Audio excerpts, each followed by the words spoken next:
എല്ലാവർക്കും good morning. Welcome to practical class. ഇന്ന് നമ്മൾ ചെയ്യാൻ പോകുന്ന സാൾട്ട് ഇതാണ്, systematic analysis of salt number 7. അപ്പോൾ നോക്കൂ, ഇതിന്റെ കളർ ആൻഡ് അപ്പിയറൻസ് ആണ് നമ്മൾ ആദ്യമേ ശ്രദ്ധിക്കേണ്ടത്. അപ്പോൾ this is A colourless crystalline substance, therefore the inference is absence of iron, copper and manganese. അങ്ങനെയാണെങ്കിൽ നമ്മൾ ഇനി അടുത്ത പ്രിലിമിനറി ടെസ്റ്റിലേക്ക് നമുക്ക് പോകാം. അതിനുവേണ്ടി നമ്മൾ അല്പം salt is made a paste with concentrated HCl in a watch glass and it is shown into the non-luminous flame by means of a glass rod. സാൾട്ടിന് നമ്മൾ കോൺസെൻട്രേറ്റഡ് HCl-യുമായിട്ട് ഒരു പേസ്റ്റി മാസ് ഉണ്ടാക്കുന്നു. അതിനുശേഷം നമ്മളതിനെ നോൺ ലൂമിനസ് ഫ്ലെയിമിൽ കത്തിക്കുന്നു. ഇങ്ങനെ നോൺ ലൂമിനസ് ഫ്ലെയിമിൽ കത്തിക്കുമ്പോൾ നമുക്കൊരു പെയിൽ ഗ്രീൻ കളർ കിട്ടുകയാണെങ്കിൽ നമുക്ക് പറയാം may be the presence of barium, may be the presence of barium. ഇപ്പോൾ ഒരു പെയിൽ ഗ്രീൻ കളറിൽ കത്തി, അപ്പോൾ നമുക്ക് പറയാം may be the presence of barium. അപ്പോൾ ഇനി നമ്മുടെ അടുത്ത പ്രിലിമിനറി ടെസ്റ്റ് എന്ന് പറയുന്നത് ആഷ് ടെസ്റ്റാണ്. ആഷ് ടെസ്റ്റ് നമ്മൾ ചെയ്യുന്നത് അലുമിനിയം, സിങ്ക്, മാംഗനീസ് ഉണ്ടോ ഇല്ലെന്ന് അറിയാൻ വേണ്ടിയിട്ടാണ്. ഇപ്പം നമുക്ക് already pale green colour flame test ചെയ്തപ്പോൾ കിട്ടിയത് കൊണ്ട് ബേരിയമാണ് എന്നുള്ളൊരു വേഗ ഐഡിയ നമുക്ക് കിട്ടിയത് കൊണ്ട് നമുക്ക് ആഷ് ടെസ്റ്റ് തൽക്കാലം ചെയ്തില്ലെങ്കിലും കുഴപ്പമില്ല, നമുക്ക് വീഡിയോയുടെ ലെന്ത് അല്പം കുറയ്ക്കാനായിട്ട് സാധിക്കുകയും ചെയ്യും. അപ്പോൾ അങ്ങനെയാണെങ്കിൽ നമ്മൾ ഇനി analysis for the identification of acid radical എന്നുള്ള ടെസ്റ്റാണ് നമ്മൾ ഇനി ചെയ്യുക. അപ്പോൾ അതിലെ ആദ്യത്തെ ടെസ്റ്റ് കാർബണേറ്റിന്റെ ടെസ്റ്റാണ്. നമ്മൾ നേരത്തെ പഠിച്ചതാണ് കാർബണേറ്റിന്റെ test. To warmed HCl a little of the substance is added. Warmed HCl-ലേക്ക് അല്പം സബ്സ്റ്റൻസ് നമ്മൾ ആഡ് ചെയ്യുന്നു. അപ്പോൾ ബ്രിസ്ക് എഫർവസൻസ് കിട്ടുകയാണെങ്കിൽ നമുക്ക് പ്രസൻസ് ഓഫ് കാർബണേറ്റ് ആണ്. ഇവിടെ ഒന്നും കിട്ടിയിട്ടില്ല, അതുകൊണ്ട് നമുക്ക് പറയാം no brisk effervescence, absence of carbonate. ഇനി നമ്മുടെ അടുത്ത ടെസ്റ്റ് ഇതാണ്, അസറ്റേറ്റിന്റെ ടെസ്റ്റാണ്. A little of the substance is made a paste with dilute sulphuric acid ആണ് ഇപ്പോൾ എടുത്തിരിക്കുന്നത്. ഡൈലൂട്ട് സൾഫ്യൂരിക് ആസിഡ് ഒഴിച്ച് നന്നായിട്ട് റബ്ബ് ചെയ്തു. എന്നിട്ട് നമ്മൾ അതിന്റെ സ്മെല്ല് നമ്മൾ പരിശോധിച്ച് നോക്കി. വിനെഗർ സ്മെല്ലുണ്ടോ ഇല്ലയോ എന്നാണ് നമ്മൾ നോക്കാൻ പോകുന്നത്. നോ വിനെഗർ സ്മെൽ, അങ്ങനെയാണെങ്കിൽ ആബ്സെൻസ് ഓഫ് അസറ്റേറ്റ്. ഇനി നമ്മുടെ അടുത്ത ടെസ്റ്റ് എന്ന് പറയുന്നത് ക്ലോറൈഡിന്റെ ടെസ്റ്റാണ്. ക്ലോറൈഡിന്റെ ടെസ്റ്റ്, ക്ലോറൈഡിന്റെ ടെസ്റ്റ്, നൈട്രേറ്റിന്റെ ടെസ്റ്റ് നമുക്ക് ഒരേ ടെസ്റ്റുകളിൽ തന്നെ നമുക്ക് ചെയ്യാനായിട്ട് സാധിക്കും. അപ്പൊ അതിന് വേണ്ടിയിട്ട് A little of the substance is taken in A dry test tube. Concentrated sulfuric acid is added and heated strongly. Concentrated sulfuric acid is added and heated strongly. അങ്ങനെ ഹീറ്റ് ചെയ്യുമ്പോൾ എന്തെങ്കിലും ഫ്യൂംസ് വരുന്നുണ്ടോ ഇല്ലയോ നമ്മൾ നോക്കുന്നു. എന്തെങ്കിലും ഫ്യൂംസ് ഉണ്ടോ, ഒരു വൈറ്റ് ഫ്യൂംസ് പ്രൊഡ്യൂസ് ചെയ്യുന്നതായിട്ട് നമ്മൾ കാണുന്നുണ്ട്. ഇങ്ങനെ വൈറ്റ് ഫ്യൂംസ് പ്രൊഡ്യൂസ് ചെയ്യുന്നതായിട്ട് നമ്മൾ കണ്ടാൽ ആ ഒരു അമോണിയം ഹൈഡ്രോക്സൈഡിൽ മുക്കിയ ഗ്ലാസ് റോഡ്, അമോണിയം ഹൈഡ്രോക്സൈഡിൽ മുക്കിയ ഗ്ലാസ് റോഡ് നമ്മൾ ഈ ടെസ്റ്റ് ട്യൂബിന്റെ മൗത്തിൽ കാണിച്ചു കൊടുക്കുക. അപ്പോൾ ഡെൻസ് വൈറ്റ് ഫ്യൂംസ് പ്രൊഡ്യൂസ് ചെയ്യുകയാണെങ്കിൽ നമുക്ക് പറയാം presence of chloride is identified. നല്ല strong dense white fumes glass റോഡിൽ പ്രൊഡ്യൂസ് ചെയ്യുന്നുണ്ട്. അതുകൊണ്ട് നമുക്ക് പറയാം presence of chloride is identified. ഇങ്ങനെ ക്ലോറൈഡിന്റെ ഐഡന്റിഫിക്കേഷൻ ടെസ്റ്റ് നമുക്ക് പോസിറ്റീവായിട്ട് കിട്ടിയാൽ നമ്മൾ അടുത്ത ക്ലോറൈഡിന്റെ കൺഫർമേറ്ററി ടെസ്റ്റ് ആണ് നമ്മൾ ചെയ്യാൻ പോവുക. എങ്ങനെയാണ് ക്ലോറൈഡിന്റെ കൺഫർമേറ്ററി ടെസ്റ്റ് നമ്മൾ ചെയ്യുക? To a little of the salt solution, അല്പം സാൾട്ട് സൊല്യൂഷൻ എടുത്തതിന് ശേഷം നമ്മൾ ഡൈല്യൂട്ട് നൈട്രിക് ആസിഡ് ഒഴിക്കുന്നു. Dilute nitric acid, dilute nitric acid ഒഴിച്ചതിന് ശേഷം, ഡൈല്യൂട്ട് നൈട്രിക് ആസിഡ് ഒഴിച്ചതിന് ശേഷം അതിലേക്ക് അല്പം സിൽവർ നൈട്രേറ്റ് സൊല്യൂഷൻ ഒഴിക്കും. സിൽവർ നൈട്രേറ്റ് സൊല്യൂഷൻ ഇങ്ങനെ സിൽവർ നൈട്രേറ്റ് സൊല്യൂഷൻ ഒഴിക്കുമ്പോൾ എന്ത് മാറ്റമാണ് ഉണ്ടാകുന്നത് നമുക്ക് നോക്കാം.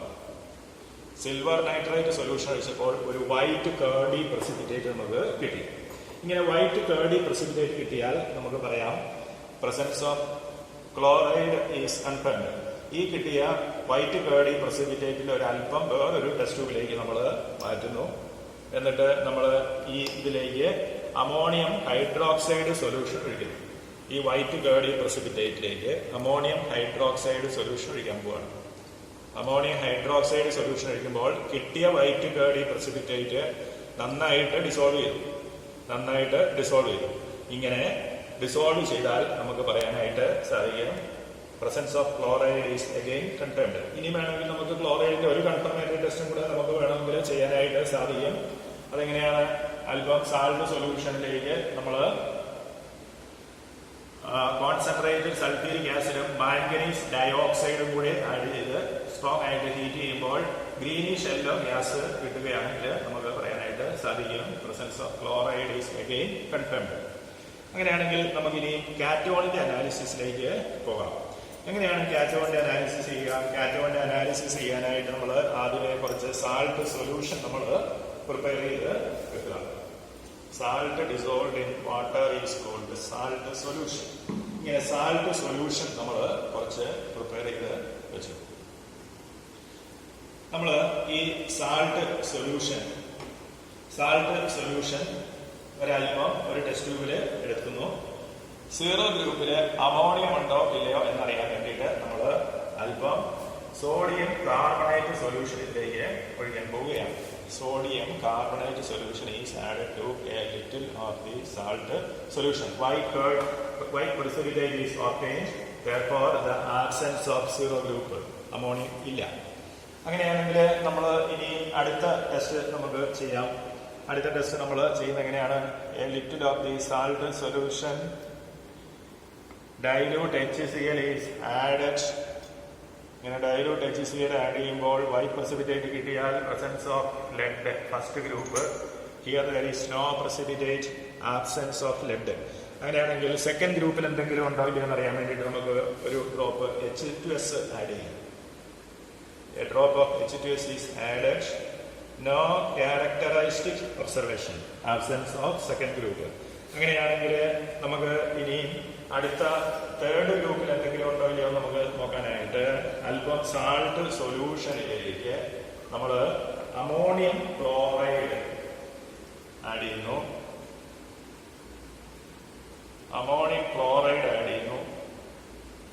ഇങ്ങനെ അമോണിയം ക്ലോറൈഡ് ആഡ് ചെയ്തതിനു ശേഷം ammonium hydroxide drop by drop ആയിട്ട് നമ്മൾ ആഡ് ചെയ്യണം. അപ്പോൾ ഒന്നും കിട്ടിയിട്ടില്ല.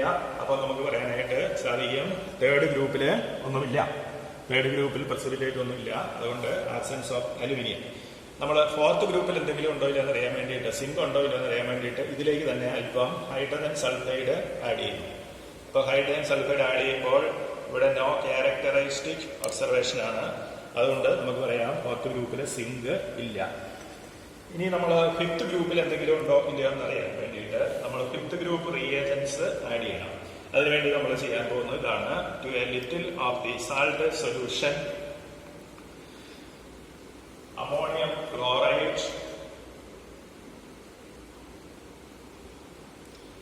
then ammonium hydroxide, then ammonium carbonate solution is added. ഇങ്ങനെ അമോണിയം കാർബണേറ്റ് സൊല്യൂഷൻ കൂടി ഒഴിച്ചപ്പോൾ നമുക്ക് ഒരു വൈറ്റ് പ്രസിപ്പിറ്റേറ്റ് നമുക്ക് ഇപ്പോൾ കിട്ടിയിട്ടുണ്ട്. ഇങ്ങനെ വൈറ്റ് പ്രസിപ്പിറ്റേറ്റ് കിട്ടിയാൽ നമുക്ക് പറയാം പ്രസൻസ് ഓഫ് ഫിഫ്ത്ത് ഗ്രൂപ്പില് കാൽസ്യം അല്ലെങ്കിൽ ബേരിയം ഉണ്ട് എന്ന് നമുക്ക് പറയാനായിട്ട് സാധിക്കും. ഇനി ഇതിനകത്ത് കാൽസ്യം ആണോ ബേരിയം ആണോ എന്ന് തിരിച്ചറിയാൻ വേണ്ടിയിട്ട് ഉള്ള ടെസ്റ്റാണ് അടുത്തത്. അതെങ്ങനെയാണ് നമ്മൾ ചെയ്യുക? A little of the salt solution acetic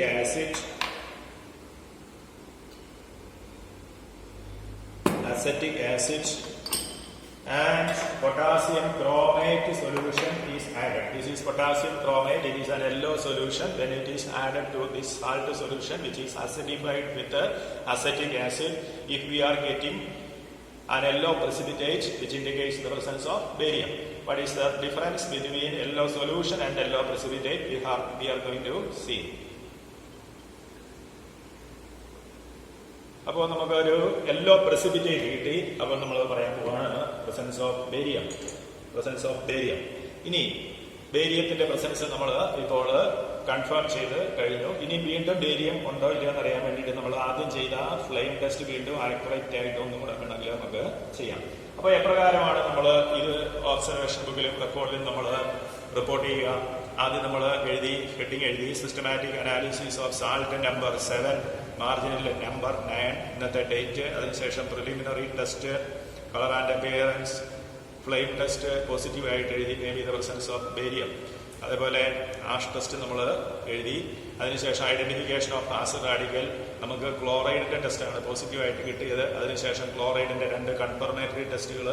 അതിനുശേഷം നമ്മൾ identification for the analysis of basic radical എന്ന ഹെഡിങ് എഴുതി.